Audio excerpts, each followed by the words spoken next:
Lobby Tools, legislative news and information systems, on the web at lobbytools.com.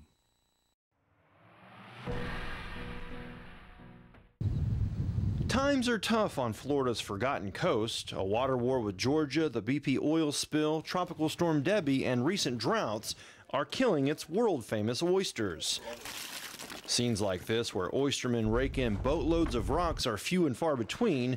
Today, the oysters are smaller and harder to find. You just see firsthand the devastation. Monday, Governor Rick Scott announced plans to save Apalachicola Bay, the area where 90% of Florida's oysters are harvested. We'll work to clean this ecosystem so it provides quality water for our oysters. Currently, Scott has launched state efforts to move oysters from dangerous areas to safer waters. His $3 million plan calls for $500,000 to be spent studying the problem and finding a solution. I'm putting money in my budget to make sure that we deal with trying to improve the number of oysters that can be harvested here and making sure that we get people back to work.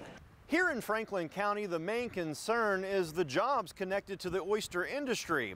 But people around the state and across the nation are more concerned about the price and availability of the slimy seafood. Quite frankly, it won't be a question of the price of the oysters.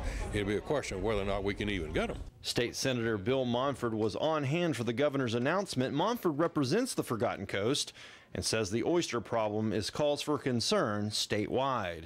We owe it to the people of Florida. We owe it to the people of this country to be able to preserve what we have. While most of the problems facing the oyster population are known, the study hopes to better define how storm water runoff and dams upstream have impacted the oyster's natural environment. Reporting in Franklin County, I'm Whitney Ray.